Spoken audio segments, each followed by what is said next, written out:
we're going to start in the hope that some more people are on their way, as they are.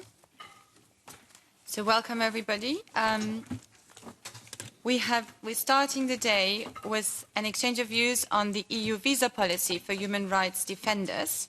And I'm very happy to welcome here three guests. We have Jennifer Gaspar, who is the Director for Special Programs at the Sealy Institute in Prague.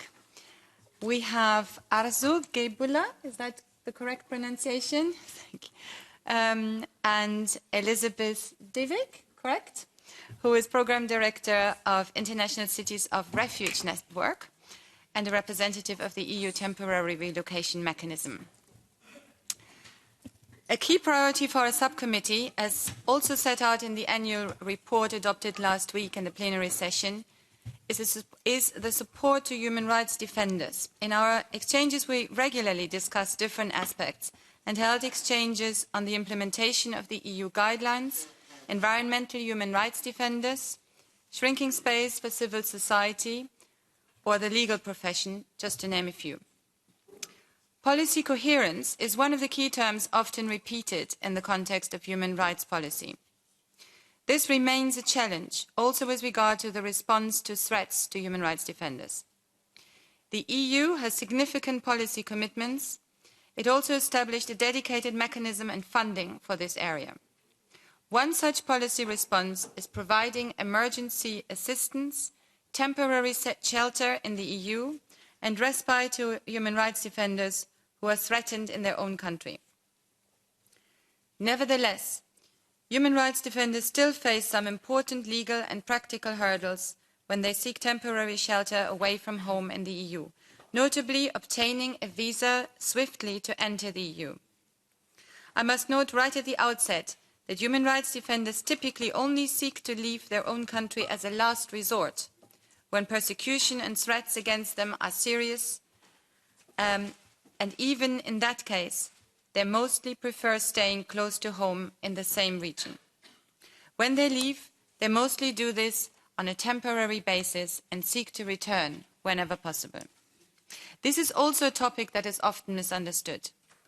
While it is our declared goal to support these HRDs and we finance and support dedicated programs, this need and commitment is not sufficiently reflected in EU member states' consular and visa practices.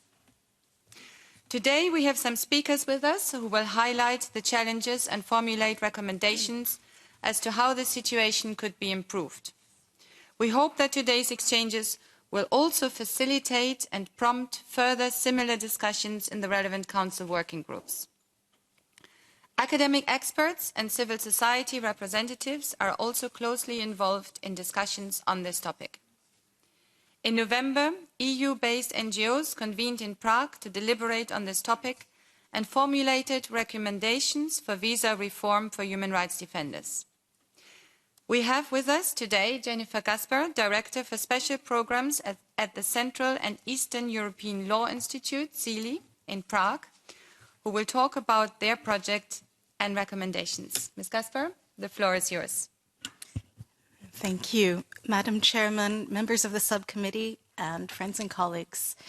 It's an honor and a privilege to be here to speak to you today. I'm not here as a constituent nor as an expert on immigration policy. I'm here today as a practitioner and a bearer of stories. Stories that were the inspiration for this project to review the policy landscape and inquire further and chronicle the travel challenges and experiences of human rights defenders in traveling to Europe. The goal of our project was to identify concrete actions that could be taken in order to ease travel burdens on the community of human rights defenders and civil society activists from around the world who seek to travel to Europe for purposes of professional network development, short respite, briefings and conferences and other professional and necessary activities related to their very important work. My work at the Sealy Institute in Prague is as a curator of fellowships and respites for civil society activists and human rights defenders from Russia and other countries of the former Soviet Union gave me insight into an overlooked issue of the challenges of human rights defenders in receiving short-stay visas to come to the European Union, and how this seemingly small challenge can sometimes result in catastrophic situations for those same individuals whom we intend to support. My role requires me to identify fellowship placements in host countries throughout Europe for activists and human rights defenders, and as such, I've had the opportunity to see visa issuing practices from across the EU and how they impact our fellows, which led me to the conclusion that the problems must be broader than just my own experience. This was the genesis of the project.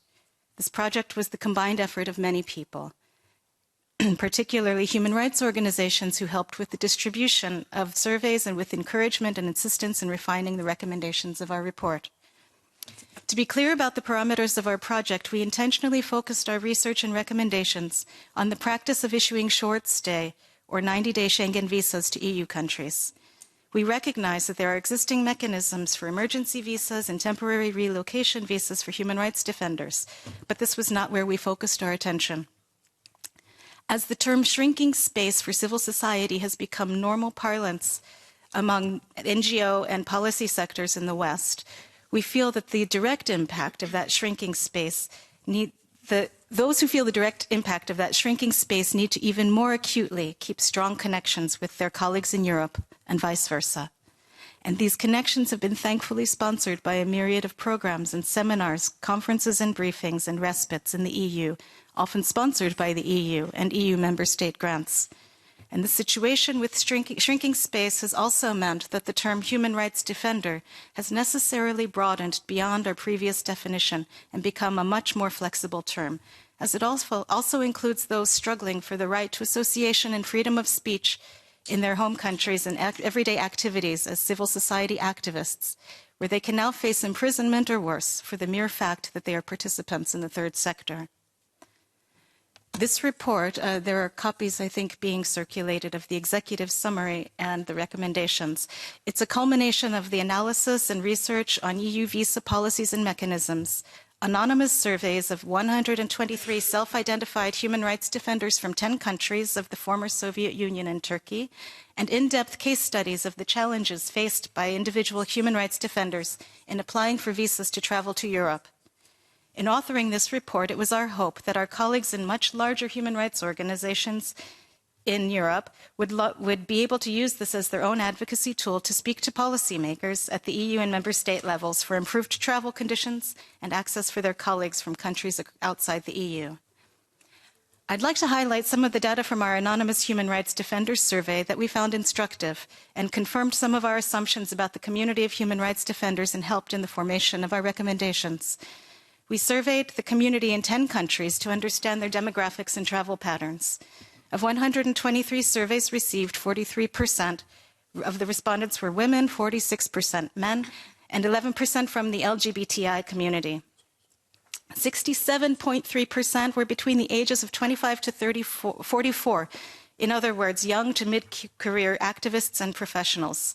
And what was confirmed from those surveys is that human rights defenders are not high earners and struggle to demonstrate their financial stability when applying for visas.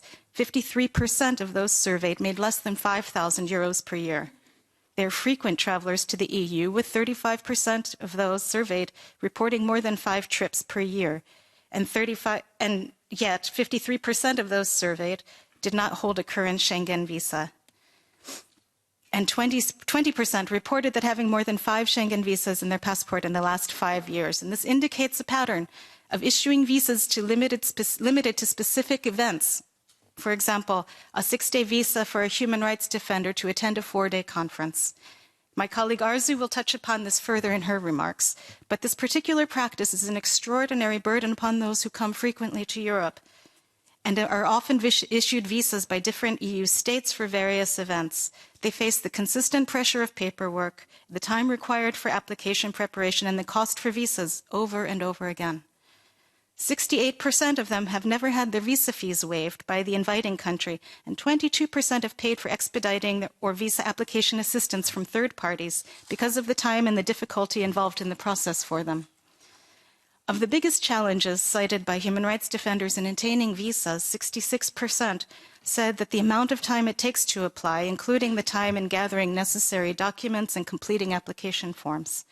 65% reported that the cost was a challenge for them, and 22% cited the humiliation that they felt in this process. With respect to income, many of our respondents said that they were unable to provide sufficient financial stability or bank account balances high enough to convince the consulate that they could afford to travel, despite the fact that their travel, lodging, and meals are nearly always guaranteed and fully paid when invited to programs in Europe. This puts many defenders in a position of having to ask friends and family to lend them money to deposit in their accounts merely for the illusion of financial stability, if this is even an option, and often it is not. The question of marital and family status as a factor in visa denial or in proving intent to return is particularly relevant to the LGBTI community, many of whom cannot reveal their status for fear of reprisal or in some cases arrest or physical harm. As you're aware, in many countries where our surveys were conducted, NGOs have been liquidated or forced to operate informally, thus leaving a community of human rights defenders who are unemployed for practical purposes. Civil society activists and human rights defenders have resorted to being freelancers, which counts against them as well in their visa application review process. But I would like to return to the issue of mobility and stress its importance in understanding a critical need for this specific community. The pressures upon these activists has increased significantly in the past years, with a particular increase in pressure and threats to human rights defenders and activists from countries around the periphery of Europe. Having an open Schengen visa is an advisable strategy for human rights defenders in any case, but it seems that it is a luxury for only a few. I would like to also highlight the fact that this is a community that seeks to return home. They are, in my view, the front line, to borrow the name of the esteemed organization, who need the ability to retreat to Europe for their wellness, for decompression, for professional development, and for networking before returning to their daily struggle at home. They do not complain about the challenges of attaining visas because in their big picture, it's just one more thing that they must do. But it's one thing that we can do to alleviate at least some of their burden. In the recommendations that we passed around, you'll see a list of recommendations of what EU institutions, European NGOs, and member states can do in improving this situation. With respect to EU institutions, we believe that consistent efforts to harmonize internal and external policies is the key. And this can be started without radical legislative changes. Practically speaking, our main and most immediately actionable recommendation for EU institutions is to draft and include language about human rights defenders in the EU Visa Handbook, to grant facilitations to human rights defenders and their family members, taking into consideration issues such as financial stability, income, official employment, criminal records, and family ties. We also found the need for there to be increased monitoring and the availability of effective domestic remedies in the member states in relation to the use and sometimes misuse of the Schengen information system, and remedies available to those in the system to correct or delete incorrect information for use in appeals against visa refusals. In closing, I want to say a few words of thanks. First to Professor Annalisa Meloni in London, who was instrumental in laying out the structural and legal landscape of our report. To my colleagues Carolyn Elliott Magwood and Christopher Lehman of the Sealy Institute, who are helping in editing the report. And finally, my friend and colleague Ali Firouz, who was a Sealy Institute fellow, who helped gather case studies for this report. And once more, I want to thank you for the opportunity to speak with you about this important issue.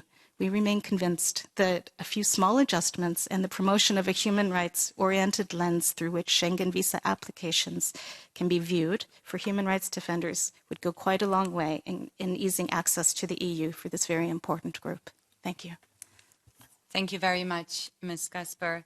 I now pass the floor to Arzu Geybullah, who is a journalist and activist from Azerbaijan. Her testimony is relevant to us not only as someone who was forced to leave her country because of threats, but also as someone who followed many other cases as a journalist with particular interest in human rights, conflict, and reconciliation. Her more personal and direct experience and contributions is much appreciated. Thank you. Thank you. Thank you for having me here. Thank you, Jen, for letting me be part of this report and the brainstorming. I just remembered as you were talking about Prague, the time that we had, just talking about all these different experiences with our colleagues who've been facing difficulties obtaining visas. Today, I was asked to share my personal experience of going through the visa application process, but also I would like to name a few names from back home of friends who've struggled obtaining visas to travel for conferences and events. I will start with my next visa appointment, which is on January 29. My current visa expires on February 12th. And it was a year-long visa that I received from the Belgian consulate in Istanbul. And this is, I need to also clarify, I am currently based in Istanbul. I am also a citizen of Turkey for the last couple of years. So I do all my applications through visa services in Istanbul. For this visa appointment, I called earlier this month because I assumed that I will have plenty of time to apply for a visa, but unfortunately there were no spaces. The closest appointment that they could give me was January 29th, and even that appointment wasn't a regular appointment, it was a VIP appointment. And this is actually what they call these special appointments. They call them VIP because you pay a VIP price to be treated as a VIP person during a visa application. Mind you, this VIP treatment doesn't mean that you have to provide less documentation. It's still the same amount of documentation that you prepare. So this is one of the I guess first difficulties is that when you need to apply for a visa, you can't even apply within the time frame that you have in mind. It's usually based on the visa center that is processing your visa application and the availability that they give you. Then you have to pay extra, because if I wouldn't pay for this VIP appointment, the next appointment was in February, which is already too late for me, as I have to already travel in February to get a new visa. And I now have been asking colleagues, including Jen here, to help me with compiling all the documents.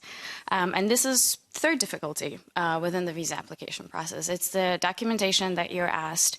And I often provide letters and documents that I'm not asked, but I still do it because I strongly believe that even a letter of a personal letter explaining why I'm traveling is important, even if it's not required.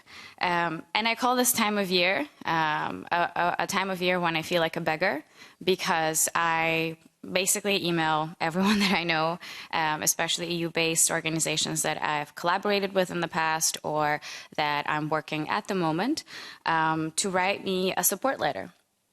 I compile support letters. Then I also compile invitation letters. And these invitation letters include conferences and events that I will be traveling to within that year. And sometimes I don't know what's my schedule like. Like coming here was a completely spontaneous invitation. And I only could come here, it was because I had a visa that allowed me to travel. But now I have my schedule until June, and so I've reached out to all of the organizations that have invited me to speak at different events to provide me with support letters, with invitation letters, explaining that I will be traveling to this or that event for that particular purpose or not.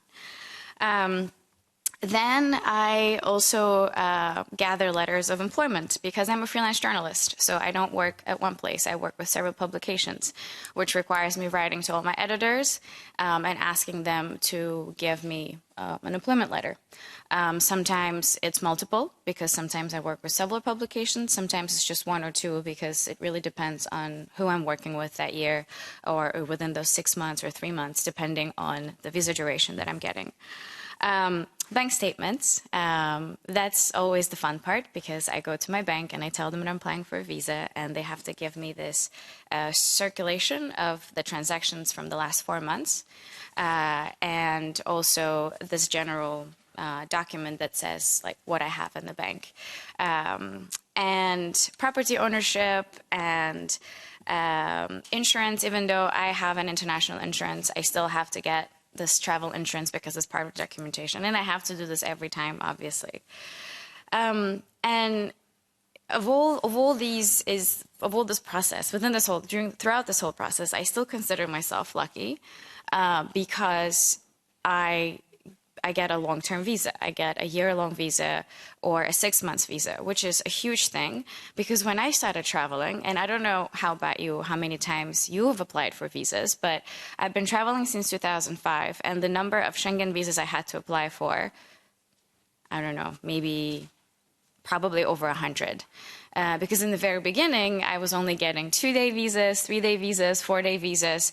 And I also had to renew my passports quite regularly because I would run out of pages because of these really short-term visas that I was applying for. So that was an additional financial burden, actually, because I have to pay to get a new passport. And if I want to get a new passport fast, I have to pay an additional fee.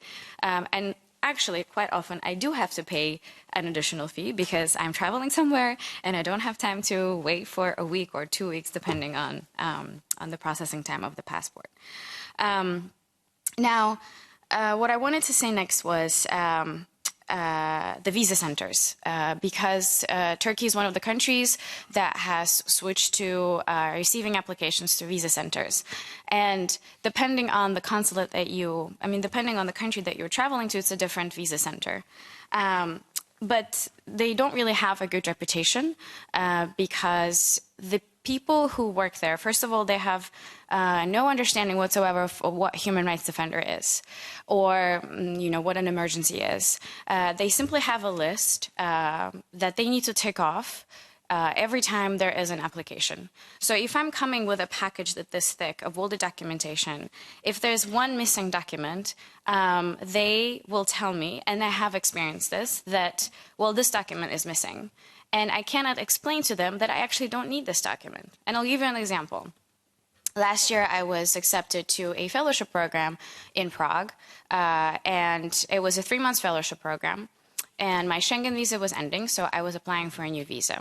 And even though I applied for a year-long visa for multi-entry, the consulate only gave me a 3-month visa, and there was no explanation why. But during the application process, what was interesting was that I had the explanation from the inviting organization that they will be covering my costs, they will be covering my insurance, and that I didn't need additional justification of how much money I had in my bank. But the person at the visa service was so concerned about his reputation within the visa center because he actually told me that he would get into trouble if I do not provide this particular document. And then the visa center will get into trouble because they are sending an incomplete application package. So I had to leave the visa center. I had to go to my bank. Luckily, there was a branch nearby. I had to go to the branch. I had to wait an extra hour because the person who deals with that was not in the bank because they have to sign this document that I'm getting from the bank. And then I had to go back to the visa center, but they were on a lunch break. So I had to wait an additional hour until they reopened. Then I had to wait an additional 30 minutes because there were other people in line before me in order to just give this one document, this bank statement that I actually did not need for this particular visa application. And after all of this, I got a 3-month visa. And so when I came back from my fellowship, I actually had to get an appointment quite quickly once again because I had to travel to a human rights documentary film festival where a film about safety of female journalists was being featured, and I was one of the characters in the film. And my other experience with Visa Center was when the person who was there, again, like when I was explaining that I don't need this particular document, they were like, no, you have to provide this document. And then also just being very neglectful of the whole process. They're there to do their job, and they will not accept any sort of explanation, no matter who you are, like no matter how hard you try to explain that you don't need it. And yes, they only treat you humanly when you pay extra to be in this VIP service. And it's really funny because they put you in this room that has these really large sofas. They offer you chocolate and coffee and tea.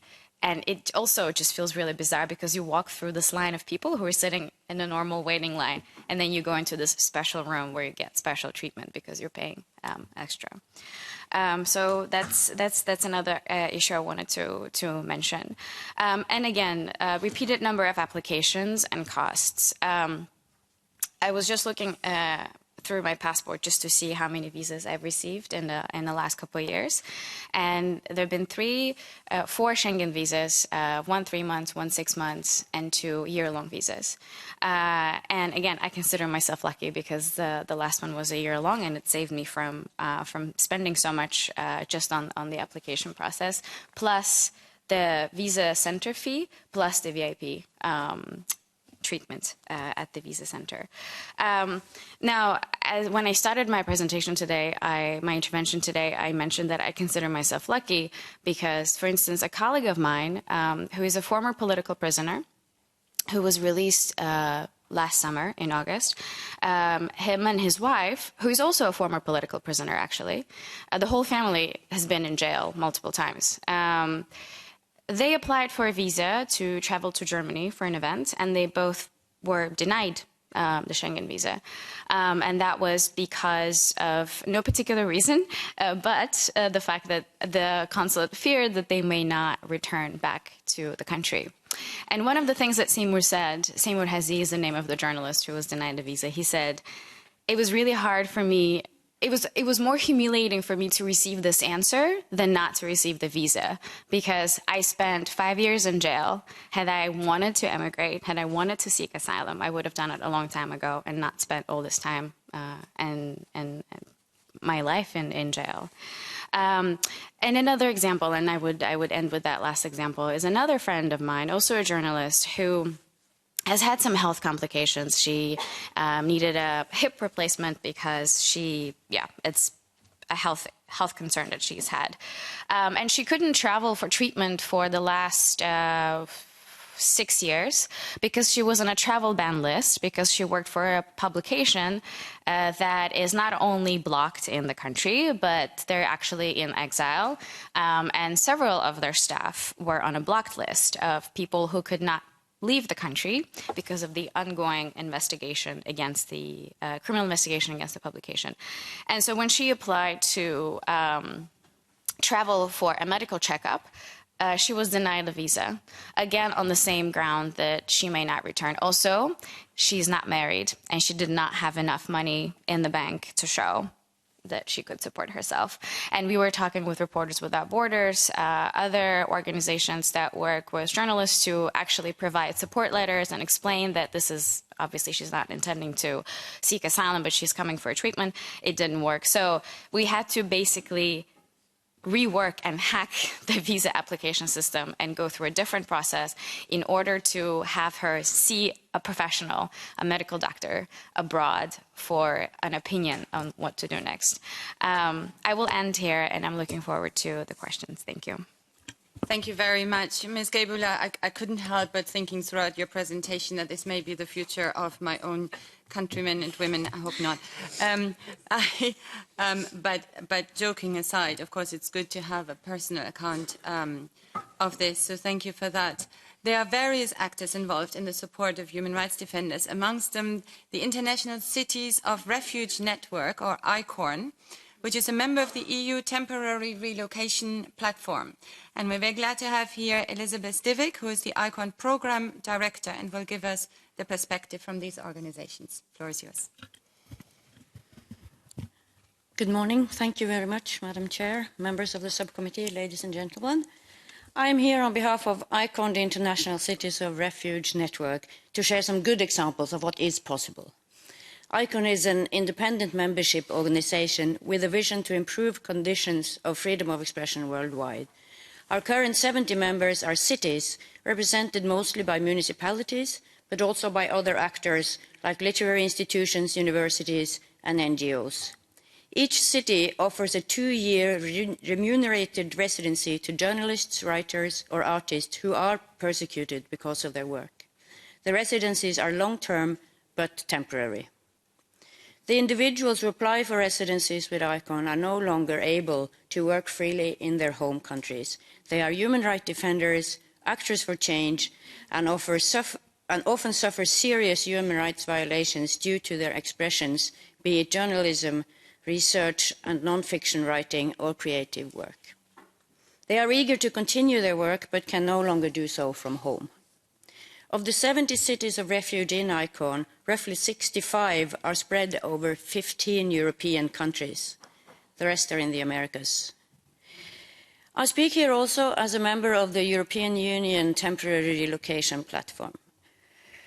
The European Union Temporary Relocation Platform is a global platform of national, regional and international organizations involved in programs for the temporary relocation of human rights defenders at risk. The main objective of the platform is to facilitate coordination and cooperation among actors involved in the temporary relocation of human rights defenders. The platform is an initiative of the European Commission. The development and coordination of the platform is currently in the hands of Protect Defenders EU, the European Union Human Rights Defenders Mechanism. We are approximately 50 members, of which more than 2/3 are based here in Europe. According to the European Union guidelines on human rights defenders, EU member states should provide, quote, measures for swift assistance and protection of human rights defenders in danger in third countries, such as, where appropriate, issuing emergency visas and facilitating temporary shelter in the EU member states. So what do we mean by a temporary relocation? Well, in my view, there are three main categories. In some cases, it is an unplanned necessity in order to get out of dangerous situation, and it comes as a result of an emergency. In other cases, it is a planned action, a short-term relocation, usually up to 3 months, that is meant for rest and respite, training or capacity building, lobbying and networking. With ICON, it is a planned longer term, usually 1 to 2 year, but still temporary measure that comes as a result of human rights defenders being exposed to serious threats over time, such as harassment, violence, jail sentences and or risk of physical harm. As ICON residencies are much longer than the 90 days of the regular Schengen Visa, ICON has chosen to work with different national governments and immigration authorities in countries where we have cities of refuge, to find possibilities for visas or residency permits that suit the needs of the HRDs we support. I will give some examples to show what is possible. In Denmark, when we approached the migration authorities, they did not find any opening in the existing legislation that would give the necessary entry permit. So together with Danish PEN, with the support of the Danish Art Council, we lobbied for amendments to several national laws. The Danish Parliament amended the Immigration Act so that it now has a clause that allows writers invited to a city that is a member of an international organization like ICON to obtain a 2-year residency permit together with their families. The resident writer gets a limited work permit but is allowed to earn money on work related to their profession. Family members get a full work permit. Another example that I will call best practice is from Sweden. The Swedish government has shown a positive interest in ICON's work. This has partly come about after lobbying from the Swedish cities of refuge that are members of ICON, nearly 25 as we speak. ICON, Swedish PEN and the Swedish Art Council approached the Swedish immigration authorities, Migrationsverket, and asked for advice regarding possible options for how ICON residents could obtain a visa or a residency permit that would allow them to stay in the country for up to 2 years. Migrationsverket suggested that since the residents are self-supported professionals, they could apply for a residency permit that was given to what they called people with liberal professions, grounded on other means of income than employment. They have published their positions, and writers, human rights defenders and artists invited to a city of refuge in Sweden that is a member of ICON can now apply directly for a 2-year residency permit. There is a special application form, and ICON verifies that each applicant is a writer, journalist, artist, human rights defenders, and is under threat. So the Swedish immigration and government do this with open eyes. Family members, partners, children can accompany the writer, human rights defender. The residency permit gives grounds for permanent residence in Sweden if the human rights defender can show that they are able to sustain themselves financially. There's also a special form for this. The absolute majority of those who approach us are not looking for refugee status. They would like a temporary relocation situation that allows them to travel to their homeland when it is safe, to keep in touch with their audiences, their constituencies and their communities. In short, they want to continue to work as human rights defenders. In other countries where we have cities of refuge, the cities themselves cooperate with the immigration authorities to find solutions for legal entry with the right to remain for 1 to 2 years in the country, preferably with the right to earn money and travel out of the country and back. Most places also allow partners' family to enter together with the EU human rights defender, but I have to admit that there are several countries where we are up against difficulties. Other organizations who are members of the temporary relocation platform have similar positive experiences with working with national immigration authorities, especially if they have some sort of support from the government, be it the Ministry of Foreign Affairs or others. Examples are the Shelter City program in the Netherlands, run by Justice and Peace, who offers short-term, that is 3-month residencies to human rights defenders, and the Hamburg Foundation for the Politically Persecuted, who offer 1-year residencies in Germany. But we would like to see more member states supporting temporary relocation options for human rights defenders. My recommendation to governments who want to support human rights defenders by offering visas or other permits is to, 1, engage with trusted partners like ICANN and, for instance, other members of the EU temporary relocation platform who operate nationally or regionally. 2, sponsor and support these organizations in their dialogue with immigration authorities. And 3, suggest, or where possible, apply national legislation to suit the needs of the human rights defenders and the organizations who support them. If needed, tweak the legislation or regulation where necessary. Thank you very much. Thank you very much, Mr. Vig, for this interesting presentation. I now open the floor to members. We've got 18 minutes, so quite a lot of time. Should we start with Isabel? Do you have an intervention? You don't have to. I only want to thank for what you told us, what you presented. I think it's not always easy, as you just told. I must say that what you said about the visas, your own case, and when I heard after that, Irina, I hope not that will be the case for Great Britain. But I must say it is what it is for having a visa from a third country. And I must say, when I was listening to you, I always was thinking about our administrative tasks we have to do also for other things. We should try to reduce, I think also for everyone.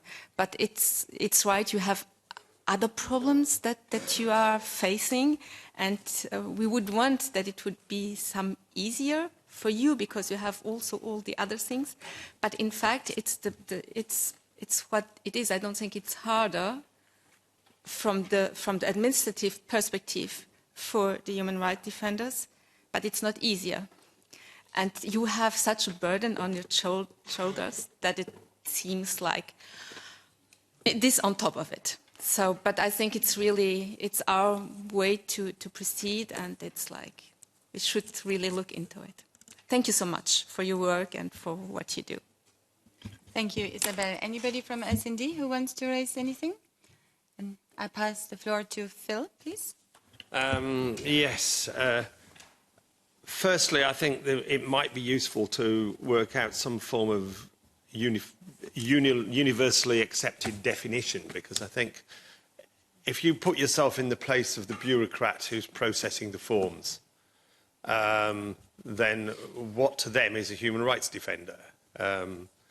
Is it somebody who self-identifies as a human rights defender, in which case it could be anybody? Or is there any way we could think in terms of a register that might help in this way, that might, at least some of the authorities might accept, even if that register had to be continually reviewed, that you didn't get permanent lifelong membership of it, but is there any way we could look at that? I also want to point out that the Schengen visa, the Schengen visa regime is actually much better than the British regime. I'm Vice Chair of Human Rights for Liberal International. We have a 22-member committee, of which no two people are from the same country. And the hoops we have to jump through to actually organise a meeting. And we also work with senior politicians. Our offices are in London, yet we could not even get a visa for the leader of the opposition in the DRC to come into London. So we had to go and meet him in Paris. I mean, and these are the sort of things that we have to face now. And sometimes somebody gets a British visa, but not a Schengen visa. It is absolute nonsense. And yeah, we are the international, the political international, but we also have an NGO status. We have speaking rights at the Human Rights Council in Geneva. But then we have to work out who's going to go and speak, because it depends on who can enter Switzerland, for instance, without a visa. So it's usually one of the Europeans that go and speak, because we can't get the Africans in. And so I think we do need some form of register, might be both senior figures in politics as well as human rights defenders, because, as I say, even party leaders who are the main opposition parties I mean, I'm at the moment trying to get Mr Camto into the UK to meet the British government, who's the Cameroon opposition leader. He's getting into Paris, but we still haven't had an answer from the UK government as to whether they're going to let him into Britain or not. And this is a situation where we've got a civil war brewing. And it's very, very difficult already, and we do need to make some progress on this. Thank you, Phil. Hannah. Thank you, Irina. And I think there's one thing we all agree on, that our visa system is not the best one in the world, and that we should work on it. And I hope the British wouldn't have to work on a separate one, but that's another story. But I actually think that the situation for human rights defender is even worse and different, and that's what I understood from the discussion. Because I can imagine showing your bank accounts from the last 4 months to an official authority which is actually trying to get you into prison, trying to make your life hard, trying to make your life miserable, and that is trying to see what are your networks, where do you get your money from, to also make sure that they get a hook on the network, or that make you travel back and forth and go to these official things like every week, every other week, if you only get the short-term visa, makes you even more vulnerable than you already are in the situation of a shrinking space. And we see more and more situations of a shrinking space. So I think they are in an especially bad situation. And where I think it really gets frustrating, and that also relates to the question, how do we actually know who is that human rights defender?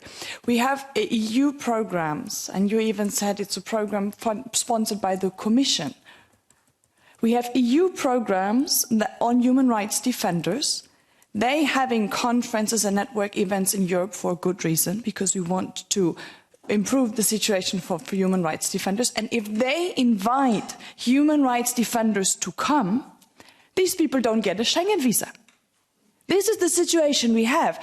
I mean, it's inconsistency at its best. And if you have an invitation from, let's say, Greenpeace, Amnesty, Human Rights Watch, frontline defenders, to come to a meeting, I think that kind of proves that, according to what we in this European Union understand as a human rights defender, you are one. So we are not talking about them like staying forever. It's about going to conferences where they have problems, where they have to come up with documents, where they have to prove who paid their money in the last 6 months. Imagine these people come from Egypt. Imagine these people come from, I mean, these countries where it's really, really severe. And there are so many things when we speak about the protection of human rights defenders, where we say, well, this country should, and that country should. This is something we can do. We don't need anyone else to do it.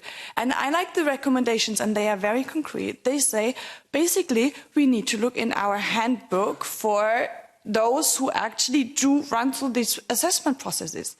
And that's why actually I would like to propose that we will have another exchange of view on this with our colleagues in Liebe, who also have much more technical expertise, to ensure some policy coherence on this one. Because, well, that's one of the things us can do. Thank you very much, Hannah. I'm informed that Liebe members were actually invited to attend this session. I don't know if anybody is here, but they were invited. Maybe we should try again. Dina, did you want to also speak for the Greens? Yes, thank you very much. Indeed, I think it should be a joint effort of Liebe and Droit to address this issue. And luckily, I'm a member of both, so that makes it more easy. But thanks a lot for this presentation. It really makes clear that flexibility is very much needed, and mobility as well, because you may want to cooperate and move within the whole European area, and you may want to or need to react spontaneously indeed, and building your networks not specifically in a specific defined time. So I think it's clear that there's a need, and I also can understand the dilemma of the visa code, because actually it gives a lot of leeway to member states to decide, especially also what you told about the examples. The risk of settlement is a very famous motivation for rejecting, and it's very difficult to challenge. I mean, how can you convince people that you're not going to settle, or that that's not your motivation? And also, Ashley, as Hannah also said, member states may also have political considerations, for instance, not to offend the third country where the human rights defender comes from. So that makes me wonder a little. You say human rights defenders' definition in the beginning, you say, has become more flexible. I think I can't agree more, but that makes it more difficult. How do individual member states define that? And from you as a last speaker, I understood that cooperation with civil society is very important, with organizations that understand, that work with those human rights defenders, so they might advise authorities in who is a human rights defender or not. And could it be a solution? That was a bit my dilemma. There is a leeway in the visa code. How could we make sure that there's a more uniform application of this possibility to give, to use the possibilities that the visa code has? And also, you talk about the need sometimes for 2 years residence permits, for instance. So that goes beyond the visa code. Should there be a need for have legislation or whatever at the EU level specifically on that issue? So for longer term, but not permanent, but for specific terms to give human rights defenders some relief and ways to cooperate in Europe within the European area as a whole. Much. Unless there is anybody else who wanted to take the floor, I also had a very quick remark just to say that I think in addition to everything that has already been said, this is also a political signal. I think if we take human rights seriously, if we really want to play a role as European Union in the world to further human rights, then we should send a political signal that we don't deter human rights defenders by putting these hurdles in place, but actually encourage them. And in many ways, it's also a symbolic value, a symbolic sign if we do reform those visa requirements. So I thank you for the interventions. I don't know who would like to answer the questions first. To you? Yes, please, Ms. Gaspar. Thank you. I'd like to address this very sticky question of a register, because I think there are a few issues at play. One of them is who gets to define, and oftentimes a self-defined actor is maybe the best, at least to engage in a dialogue with the consular officer. You know, and the consular officer then has all of this documentation that demonstrates the connections and the work of this individual. And you know, I'd like to underline the fact that we're not talking about swarms of people coming to the consulate self-identifying as human rights defenders. In fact, it might be quite dangerous for them to self-identify as a human rights defender. And so it's an exchange, I think, that needs to happen. And of course, the consular officer does have to have that ability to deny a visa. But our point is for that officer to look at the documentation and to look at this application with different eyes.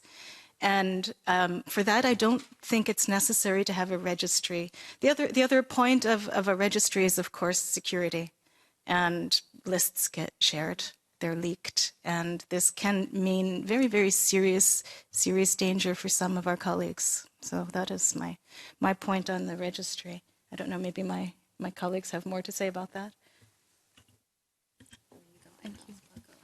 Yeah, no, I agree with that. The security issues are something you have to really take into consideration. I mean, when it comes to this, there should be a unified Schengen or an EU code for longer term. I think that would be, of course, very nice.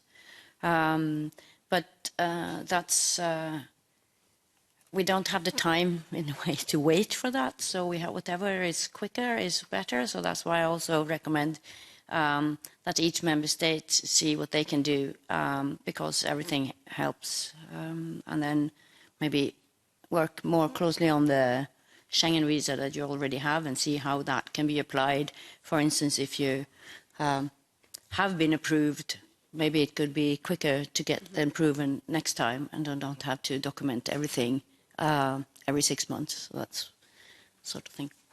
Thank you. Ms. Gabriele? Yeah, in fact, that was also a point that I wanted to make in terms of making it easy. If I already have had, 20, 30, 40, 50 visas in my passport, I think it's pretty clear that I've proved my worth, that I'm not, planning on coming and settling in any of the EU member state. But also, two things I wanted to mention. One on the definitions.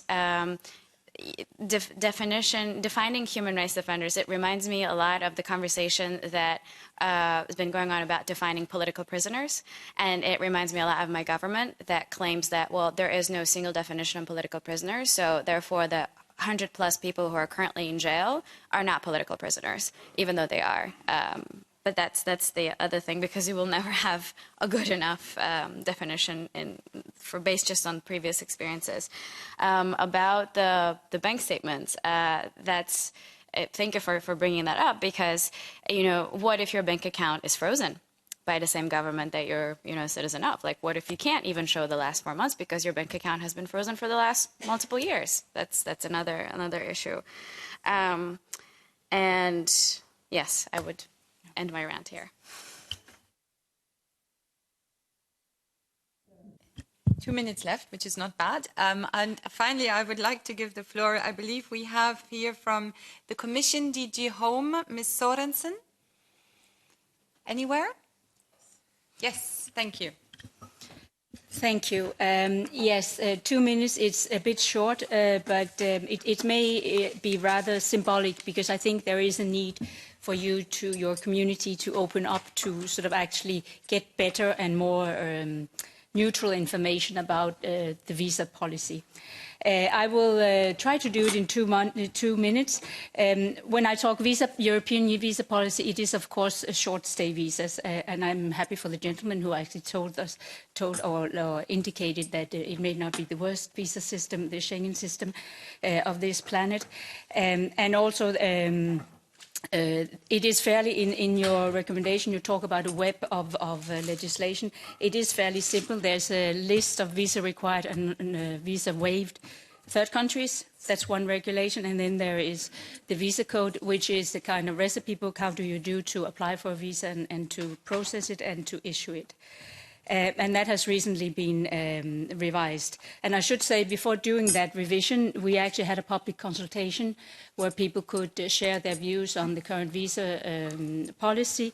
And we got very few replies, and there were no sort of indications of human rights defenders participating in this survey.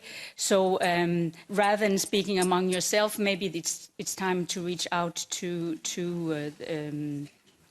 other instances, be it member states or the European Commission. And in addition to these instruments, we also have the visa facilitation agreements, among others for Azerbaijan, which at least ensures certain documentary evidence is simplified and also lower visa fee. And then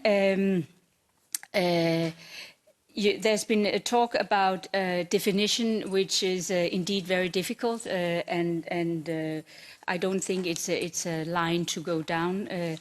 But and consular presence, that's nothing. We try or daily to try to make member states enhance consular network, and the external service providers, which are indeed not representatives of the third country authorities, but are private companies.